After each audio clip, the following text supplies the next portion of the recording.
Olá pessoal, aqui é o Velgas. Hoje é dia 30 de junho de 2026, 6 horas, horário de Brasília.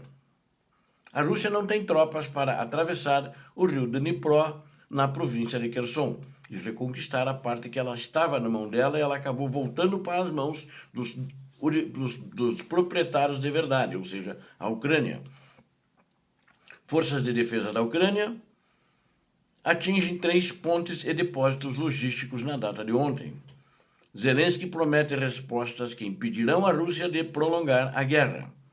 Putin tenta empurrar negociações de paz para Minsk, na Bielorrússia.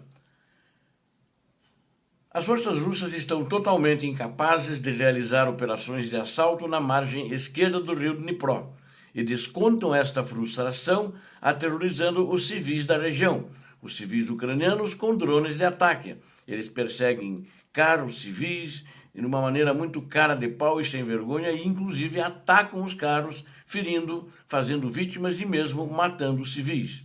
Ao mesmo tempo, as forças de defesa da Ucrânia desferiram golpes devastadores ao destruir 3 pontes estratégicas e pulverizar mais de 500 veículos logísticos da Rússia. O presidente Volodymyr Zelensky garantiu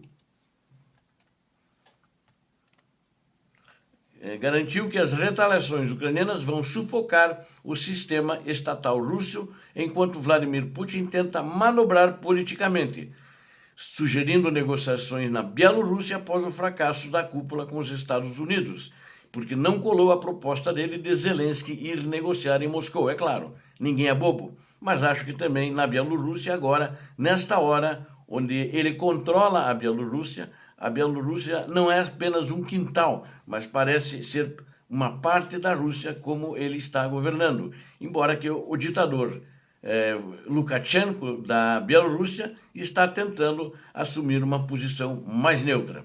Assista a este vídeo completo para entender a real superioridade ucraniana no campo de batalha.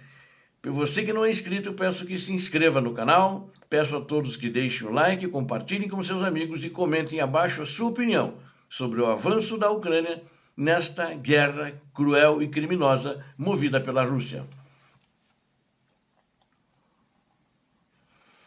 A situação no rio Dnipro e o terrorismo russo contra civis. O Corpo de Fuzileiros Navais da Ucrânia confirmou que a Rússia não possui forças nem recursos para atravessar o rio Dnipro na região de Kherson. As forças russas, na frente de Pridniprovsk, mostraram total incapacidade de realizar assalto na margem esquerda do rio e na área insular do delta. Por causa deste fracasso militar crasso, os russos passaram a aterrorizar os civis ucranianos com ataques bárbaros e covardes. Na realidade, é o que eles são, primitivos e covardes. O porta-voz do 30º Corpo de Fuzileiros Navais da Ucrânia, Paulo Drohal, revelou que os russos praticamente não realizaram ataques terrestres na margem esquerda do rio Dnipro nas últimas 2 semanas. Incapazes de avançar, os russos utilizam de forma muito ativa os seus drones de ataque para alvejar as áreas de Kherson e também ali em Nikopol, especificamente. Quando eu digo áreas de Kherson, é as áreas da capital da província, né? Próximo à capital, que também tem o mesmo nome da província, Kherson. E a cidade também de Nikopol.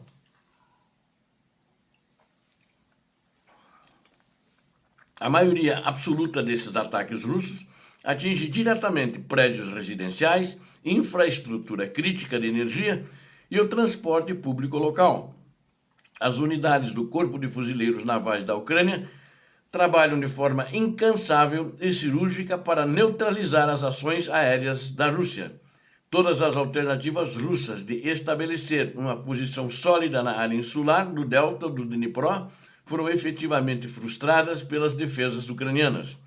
Não há até o momento nenhuma atividade de sucesso por parte das forças russas nesta região, que é uma região muito estratégica. A logística russa na margem esquerda do rio Dnipro virou um alvo constante de destruição e fogo por parte da artilharia da Ucrânia. Apenas no mês de junho, as unidades ucranianas destruíram mais de 500 carros e motocicletas utilizadas pelas forças armadas da Rússia. Essa destruição obrigou as forças russas a utilizarem mais grupos de fogo móveis para tentar proteger seus veículos, suprimentos e pessoal. Os russos também estão sendo forçados a buscar rotas alternativas e muito mais longas, pois perderam o acesso seguro às suas estradas habituais. Toda essa desorganização causa tempo precioso e recursos escassos aos russos, reduzindo drasticamente a eficácia de suas unidades de combate. A geografia e o terreno do rio Dnipro impõem um desafio monumental que os russos não conseguem superar. Os recursos e o pessoal militar que a Rússia mobilizou na área são totalmente insuficientes para realizar uma operação de travessia bem-sucedida. Infelizmente, a Rússia ainda guarda capacidade para lançar mísseis e drones contra a população civil e tenta fazer isso diariamente. As forças de defesa da Ucrânia seguem trabalhando dia e noite para neutralizar esses esforços moscovitas e proteger a população local. Ataques cirúrgicos da Ucrânia contra pontes e depósitos logísticos. O Estado-Maior das Forças Armadas da Ucrânia informou que as forças de defesa ucranianas atacaram diversos alvos militares russos de altíssimo valor. Os ataques ocorreram nos dias 28 e 29 de junho, demonstrando a precisão da inteligência ucraniana. As forças ucranianas atingiram com sucesso uma ponte rodoviária na cidade de Novozovsk, localizada na província de Donetsk. Além disso, 2 pontes ferroviárias vitais também foram severamente danificadas na província de Luhansk. A Rússia utiliza ativamente todas essas instalações logísticas para movimentar pessoal militar, armas pesadas e munições e suprimentos para a linha de frente. Um grande depósito logístico perto da vila de Novostilivka, também na província de Luhansk, foi completamente atingido e destruído pelas forças ucranianas. Mais um, né? O Estado-Maior confirmou que 3 estações de controle terrestre de drones russos foram pulverizadas de forma simultânea. Essas estações de drones russos ficavam perto dos assentamentos de Uliápole, na província de Zaporizhia, Bakhmut, e no Oblast de Donetsk, até mesmo em Tyotkino, na província russa de Kursk. Lembrem que em Kursk os ucranianos continuam com posições ali dentro da Rússia, na província de Kursk, e que fica dentro do próprio território da Rússia. Um importante posto de comando de uma unidade russa de guerra eletrônica também foi neutralizado nas imediações da vila de Velika Novoselivka, na província de Donetsk. A retaliação de Zelensky e o enfraquecimento do Estado russo.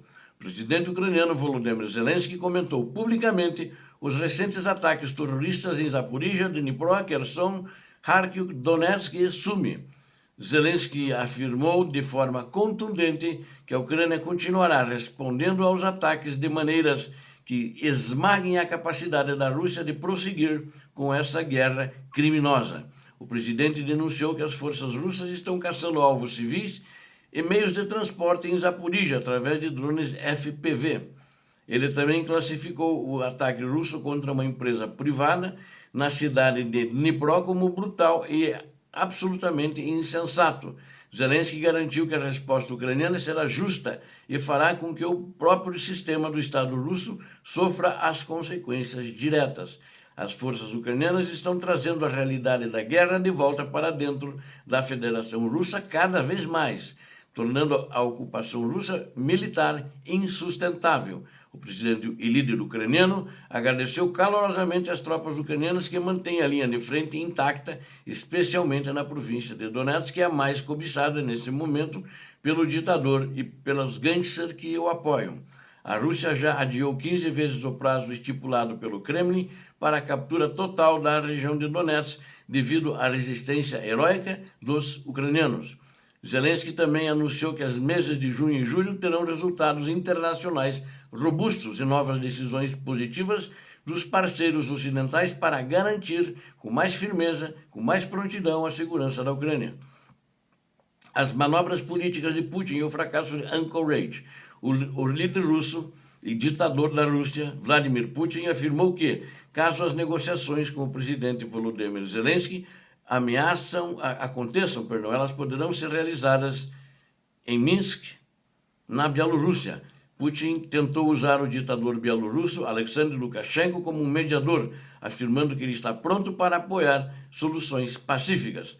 O ditador russo, lembrou que as negociações de 2022 começaram em Minsk e que os antigos acordos de 2014 também foram fechados na capital bielorrussa. Vou fazer um parênteses aqui. A Rússia nunca cumpriu o cessar-fogo. Todas as noites, logo que o cessar-fogo iniciou, ela bombardeava ou alguns snipers se infiltravam próximo às linhas ucranianas para atirar em soldados ucranianos e muitas vezes eles tiveram sucesso matando esses soldados ucranianos, deixando muitos feridos com os snipers. E aí eles se retiravam na calada da noite, assim como vieram na calada da noite, se retiraram. E ela também bombardeava quase que todas as noites com tiros de artilharia. E o Putin sempre dizia, provocação da Ucrânia, provocação da Ucrânia. Não dá para confiar, eu acho que a Bielorrússia como lugar de negociação não é um bom lugar. Putin acabou reconhecendo publicamente que dá azar, né? Tentar o mesmo de novo. O ditador russo acabou reconhecendo publicamente que nenhum acordo foi alcançado durante seu encontro com o presidente dos Estados Unidos, Donald Trump, em Anchorage, no Alasca. Finalmente ele concordou. Estava querendo trucar em cima do Trump, mas não deu certo. A cúpula de Anchorage, realizada em 15 de agosto, terminou sem nenhum anúncio de cessar-fogo. Ela terminou no dia 16, né? O documento assinado entre as potências. Putin admitiu que os negociadores americanos exigiram concessões duras da Rússia para resolver a crise provocada pela guerra contra a Ucrânia. A Rússia não recebeu nenhuma outra proposta alternativa por parte dos Estados Unidos da América. O líder russo também declarou que espera, ditador russo, declarou que espera a visita dos representantes americanos Steve Witkoff e Jared Kushner a Moscou para tentar reatar as discussões. E essa movimentação ocorre logo após o presidente Donald Trump ter conversado por telefone diretamente com o presidente ucraniano Volodymyr Zelensky. E é isso aí que aconteceu, né? Então está tudo parado, paralisado e de fato não tem negociação nenhuma. Para concluirmos, a realidade apresentada dos fatos, né, comprova que a Rússia perdeu a capacidade de impor sua vontade militar no rio Dnipro, como em toda a Ucrânia, né? E sofre baixas logísticas insustentáveis. A destruição de pontos fundamentais em mais de 500 veículos em um mês, apenas no mês de maio, demonstra a superioridade da Ucrânia e é de fato que ela está, vamos dizer assim, preparada para reagir e continuar essa guerra, empurrando e libertando cada vez mais o território ucraniano. Peço a Deus que abençoe a todos vocês, que abençoe a Ucrânia e que abençoe o Brasil. Paz e bem, paz para toda a humanidade. Não esqueçam, eu conto com vocês. Muito obrigado.